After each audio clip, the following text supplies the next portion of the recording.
Ito yung bagong nangingitlog natin dito. Ayan, meron na siyang isa, dalawa, tatlo, anim, mga 10 pirasong itlog na. At ito, yan naman, nasa kabila dito ay mga nasa 10 araw na ito naglilimlim.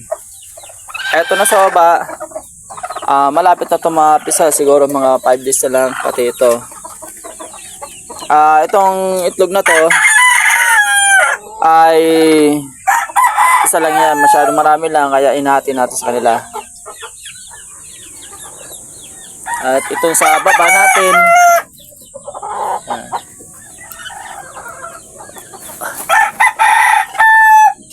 malapit na rin mapisa yan.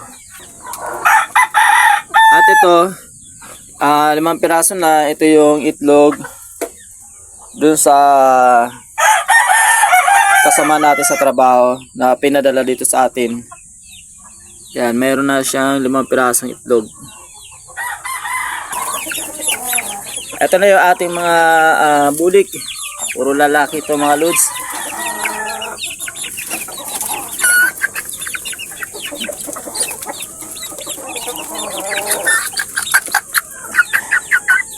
Yan. Magaganda yung kanilang pagkabulik. At ito, yung isa na ito na pula, yan yung muntik nang mawala sa atin. Ginamot na natin ng ginamot, kaya ngayon ito, okay na siya ngayon. At maya papakain na natin sila. Medyo mga gutom na yung ating mga alaga na gano na, nagwawala na. Tingnan natin yung kabilang kulungan natin doon kung mayroon na ano.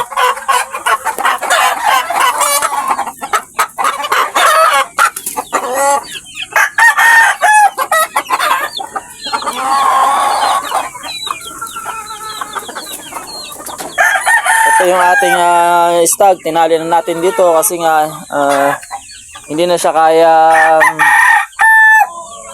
galawin ng ating mga inahin na gala. Lumalaban na siya.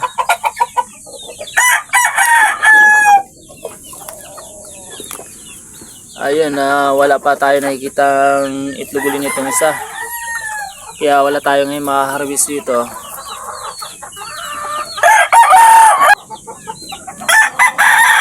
Ito, papalahin natin ito, titingnan natin kung magandang kakalabasan.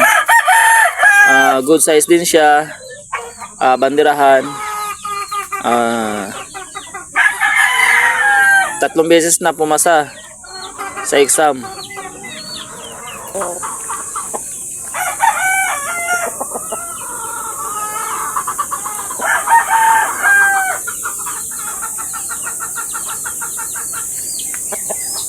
Ito yung tanim natin na malunggay, medyo okay na. Marahil tuloy-tuloy na yung ito, paglago. Itong isa, wala pang mga husbong na dahon, kaya di natin alam kung mabubuhay pa ba itong sanga na tinanim natin dito.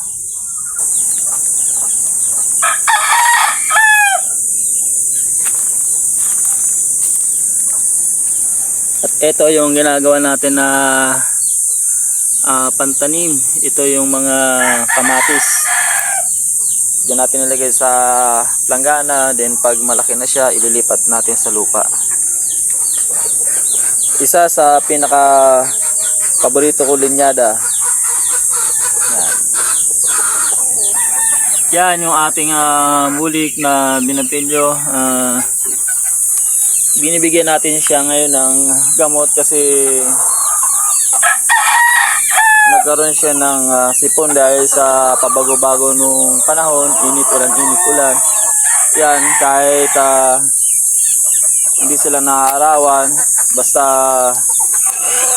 yung panahon ay pabago-bago, may tendency magkasakit ng ating mga alagang manok.